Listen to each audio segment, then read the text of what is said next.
வணக்கம், good morning, happy morning, wonderful morning. ஒரு பெரிய கோலை நோக்கி நீங்கள் ஓடுறச்ச டிட்டாச்சாக இருக்க முடியுமாங்கிற கேள்வி வருது. சப்போஸ் உங்களுக்கு பெரிய கேள்வி நான் 10 கோடி சம்பாதிக்கணும், 15 கோடி சம்பாதிக்கணும், 20 கோடி சம்பாதிக்கணும் அப்படின்னு இருந்ததுன்னா நீங்கள் இன்டர்னலாக டிட்டாச்சாக இருக்க முடியுமா அப்படிங்கிற கேள்வி. ஃபஸ்ட்டுக்கு ஆன்சர் நீங்கள் இன்டர்னலாக டிட்டாச்ட் இல்லைன்னா எந்த கோலுமே ரீச் பண்ண முடியாது. பிகாஸ் சிம்பிளாக சொல்கிறேன், லைஃப்பில் நீங்கள் ஒரு ரிஸ்க் எடுக்கிறீங்கன்னு வைங்க. லைஃப்பில் ரிஸ்க் இல்லாமல் நீங்கள் பெரிய ஆளே ஆக முடியாது. நீங்கள் சேஃப்டி ஆடினீங்கன்னா பெரிய பணக்காரனும் ஆக முடியாது, டாப் லெவல் பொசிஷனுக்கும் போக முடியாது. ரிஸ்க் எடுக்கிறச்ச இன்வேரியபிளி ஃபெயில் ஆகிடும். அப்போ ஒரு வாட்டி ரிஸ்கில் நம்ம எடுக்கிறச்ச ஃபெயில் ஆகிட்டோன்னு வச்சுக்கோங்க, அடுத்த வாட்டி ரிஸ்க் எடுக்க மாட்டோம். We become risk averse. இந்த ஸ்டாக் மார்க்கெட்டில் இது ஒரு பெரிய ப்ராப்ளம். இதில் என்னென்னா, ஒரு வாட்டி பெருசாக காசு விட்ருவாங்க, அவன் பிரின்சிபல்லாம் தப்பாக இருக்கும், காசை விட்ருவான். அப்போ அடுத்த வாட்டி நம்ம கரெக்ட் பிரின்சிபல் சொல்லி கொடுத்தா கூட அவன் வரமாட்டான். ஸோ ஃபஸ்ட்டு நீங்கள் கற்றுக்க வேண்டியது, ஒரு ஃபெயில் ஆகிட்டிங்கன்னா you have to take a bigger risk. ஆனால் இது எங்கே எடுப்பாங்கன்னா, சூதாட்டத்தில் எடுப்பாங்க. விட்டதை பிடிக்கிறேன்னு போவாங்க, ரேஸு, சினிமா, இது மாதிரி இடத்துலலாம் போவாங்க. ரிஸ்க்கை மினிமைஸ் எங்கே ரிஸ்க்கை மினிமைஸ் பண்ணணும், எங்கே ரிஸ்க் எடுக்கணும் அப்படிங்கிறது உங்களுக்கு கிளியராக புரிஞ்சுருக்கணும். அண்ட் சம்டைம்ஸ் சுச்சுவேஷன் உங்கள் கண்ட்ரோலுக்கு மேலே இருக்கும். அந்த சுச்சுவேஷன் உங்கள் கண்ட்ரோலுக்கு மேலே இருக்கிறச்ச, நான் என் ப்ராசஸை கரெக்டாக பண்ணியிருந்தேன், risk I have to take risk again அப்படின்னு இருக்கணும். இப்போது நான் ஒரு பொசிஷன் எடுத்து வச்சுருக்கிறேன்னு வைங்க ஸ்டாக் மார்க்கெட்டில். இன்றைக்கி இன்றைக்கி நான் ஒரு பொசிஷன் எடுத்து வச்சேன். சுப்ரீம் கோர்ட்டு ஒரு தீர்ப்பு சொல்லிடுச்சு அமெரிக்காவில். அது எனக்கு அகென்ஸ்டாக போயிடுச்சு. இது எப்படி ரோலர் கோஸ்டர்னு பாருங்கள். சுப்ரீம் கோர்ட் டிசிஷன் வந்த உடனே எல்லோரும் இன்க்ளூடிங் மீ 1000 பாயிண்ட்டு மேலே ஏறிடுச்சு மார்க்கெட்டுன்னு நினச்சோம். அதுக்குள்ளே அவன் சாட்டர்டே சண்டேக்குள்ளே மண்டேக்குள்ளே 15%ன்னான். நேற்று டெம்பர்டாக தான் மார்க்கெட் ஏறிச்சு. ஆக்சுவலாக ஏறி இருக்கக்கூடாது, ஏறிச்சு. அவன் பண்ணுறதெல்லாம் தப்பு அப்படின்னு அவன் புதுசாக போட போகிற டாரிஃப்லாம் கரெக்டாக அப்படிங்கிற சந்தேகமும், ஏஐயில் இருக்கிற சந்தேகத்தினால நேற்று அமெரிக்காவில் ஆல்மோஸ்ட் 2% மார்க்கெட் அடிச்சிட்டாங்க. அமெரிக்காவில் மார்க்கெட்டை 2% அடித்தோடனே இன்றைக்கி கார்த்தால ஐடியை போட்டு பேராக அரைஞ்சிட்டாங்க மார்க்கெட்டு. இது எதுவுமே உங்கள் கண்ட்ரோலில் கிடையாது. நீங்கள் மார்க்கெட்டில் ஒரு பொசிஷன் எடுத்துருந்தீங்கன்னா விப்ஸா மூமெண்ட்டு பார்த்துருப்பீங்க.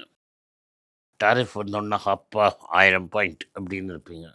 ட்ரம்ப் பேசினா ஐயோ 1000 பாயிண்ட் போச்சேன்னு இருந்திருப்பீங்க. நேற்று கொஞ்சம் தூக்குனும் போது அப்பா தூக்கிட்டான் அப்படின்னு நினச்சிருப்பேன். இன்றைக்கி போட்டான்னு போட்டிங்க. எதுக்கு இந்த எக்ஸாம்பிள் உங்களுக்கு சொல்கிறேன்னா, இந்த ரிஸ்க்குங்கிறது உங்கள் கையில் கிடையாது. ஸோ இந்த ஷார்ட் டேர்ம் மூமெண்ட்டை நீங்கள் ட்ரேட் பண்ண பார்த்துட்டு பணத்தை விட்டுட்டு நான் ரிஸ்க் எடுத்தேன் எல்லாம் போயிடுச்சுன்னு சொன்னீங்கன்னா இது ரிஸ்கே இல்லை, இது சூதாட்டம். ஏன்னா short term moment in stock market யாராலையும் சொல்லவே முடியாது. இதை எடுத்துகிட்டு நான் ரிஸ்க் எடுத்தேன்னா ரிஸ்க் இல்லை. அப்போ ரியல் ரிஸ்க் என்ன அப்படின்னு பார்த்தீங்கன்னா, ஒரு அடிபட்ட கம்பெனியோ ஒரு கரெக்டாக ஒரு சினாரியோ ப்ரொஜெக்ட் பண்ணி நம்ம கரெக்டாக வாங்கிறது. இப்போ நான் ஒரு கொஞ்சம் ரொம்ப நாளைக்கு முன்னாடி மணப்புரமையும் முத்தூட்டையும் கணக்கு போட்டு ஒரு கன்சன்ட்ரேஷனை வாங்கணும். கோல்டு ப்ரைஸ் ரேலி ஆச்சுன்னா அதே கோல்டுக்கு அவன் நிறைய கடன் கொடுப்பான். அந்த கோல்டுக்கு நிறைய கடன் கொடுக்குறான்னொன்னே அவனுக்கு திரும்பி செக்யூர்ட் லெண்டிங், ஏன்னா கோல்டை விற்றா காசு வந்துடும் அப்படிங்கிறதுனால நம்ம அதில் லாங் கட்டுறோம். அது பாட்டுக்கு பல வருஷம் ஓடுது. ஸோ கோல்டு ஏற ஏற இந்த ஸ்டாக்கோட விலையும் ஏறிகிட்டே போகும். இது ஒரு செக்யூலராக நம்ம ரிஸ்க் எடுக்கிறோம்.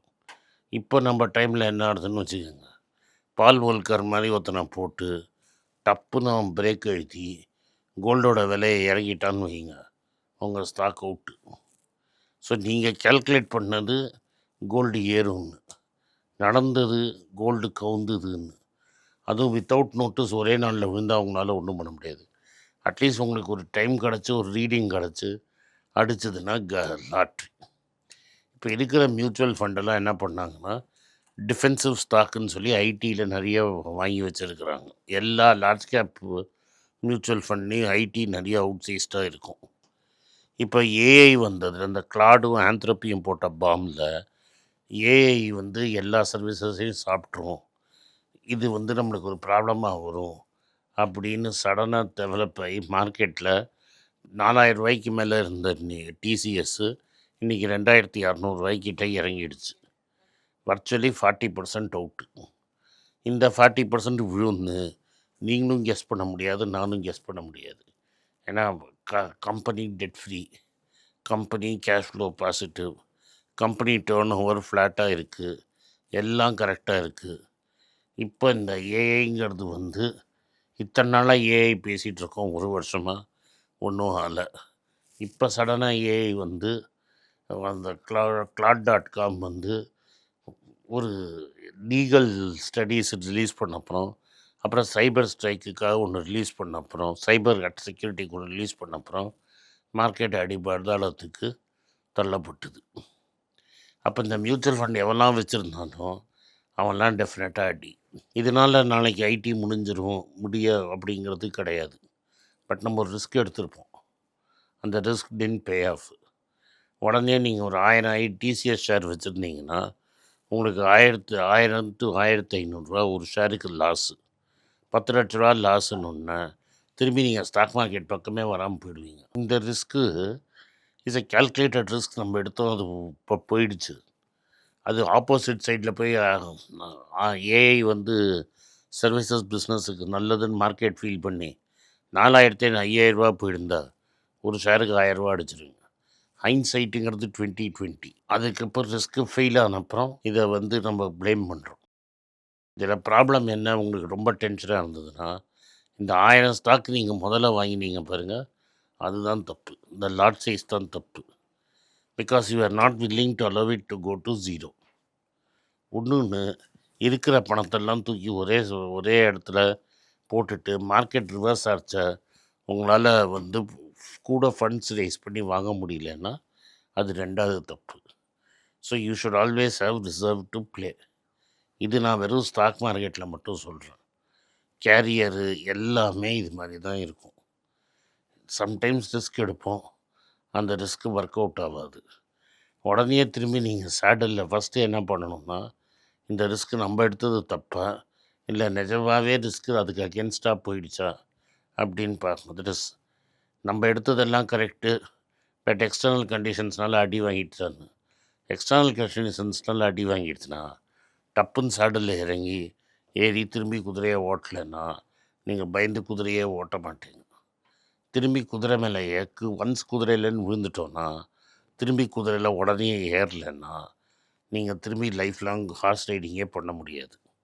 150 வருஷத்துக்கு முன்னாடி குதிரை ஓட்ட முடியலன்னா ஒரு இடத்துலேருந்து இன்னொரு இடத்துக்கு போகிறதுங்கிறது இம்பாசிபிள். நான் சொல்கிறது இன்டர்னல் கம்பஸ்டன் இன்ஜினுக்கு முன்னாடி.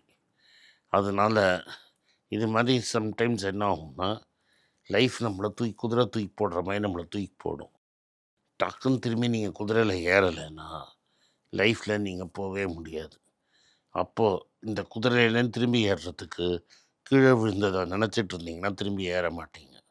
ஸோ இந்த பெரிய கோலுக்கு வேணுங்கிறது ஃபெயிலியர்ஸ்லேருந்து ரிகவர் ஆகிறதுக்கு நீங்கள் மோஸ்ட்லி டிட்டாச்சாக இருந்தால் தான் பண்ண முடியும். நீங்கள் அவுட்கமுக்கு ரொம்ப ஸ்ட்ராங்காக அவுட்கம்மோடு நீங்கள் ரொம்ப அட்டாச்சாக இருந்தீங்கன்னா, பணத்தோடு ரொம்ப அட்டாச்சாக இருந்தீங்கன்னா திரும்பி டிஎஸ்சிஎஸில் போனால் 1.5 லட்ச ரூபா தான் நினச்சிட்ருப்பீங்களே தவிர திரும்பி குதிரையில் ஏறவே மாட்டீங்க. So when you want to do something big, wealth create பண்ணணுமோ என்ன க்ரியேட் பண்ணணுமோ, ஷார்ட் டேர்ம் பெயினுங்கிறது இன்னோவேட்டபிள். அதுலேருந்து நீங்கள் டிட்டாச்சாக இல்லைன்னா லைஃப்பில் எங்கேயும் போக மாட்டீங்க. இந்த வீடியோ உங்களுக்கு பிடிச்சிருந்ததுன்னா இந்த வீடியோவை லைக் பண்ணுங்கள், எங்கள் சேனலை சப்ஸ்கிரைப் பண்ணுங்கள், பெல் நோட்டிஃபிகேஷன் தட்டுங்க. இந்த வீடியோவை முடிஞ்சால் உங்கள் சொந்தக்காரங்களுக்கும் ஃப்ரெண்ட்ஸுக்கும் அனுப்புங்க, அவங்கள பார்க்க சொல்லுங்கள். நன்றி, வணக்கம். வணக்கம். குழந்தைங்களுக்காக ஒரு புஸ்தகம் லான்ச் பண்ணோம், அது ரொம்ப சக்ஸஸ்ஃபுல்லாக இருக்குது. யாருக்கெல்லாம் அந்த புஸ்தகம் போகணுமோ எங்கள் டீமுக்கு கான்டாக்ட் பண்ணுங்கள். கீழே இருக்கிற நம்பர்லேயும் வெப்சைட்லேயும் கான்டாக்ட் பண்ணிங்கன்னா உங்களுக்கு அந்த புஸ்தகத்தை நீங்கள் வாங்கிக்கலாம். மற்ற எங்கள் புஸ்தகமும் அவைலபிள், எங்கள் வெப்சைட் மூலமாகவும் வாங்கலாம். கீழே இருக்கிற வாட்ஸ்அப் நம்பர்லேயும் மெசேஜ் அனுப்பலாம். நன்றி, வணக்கம்.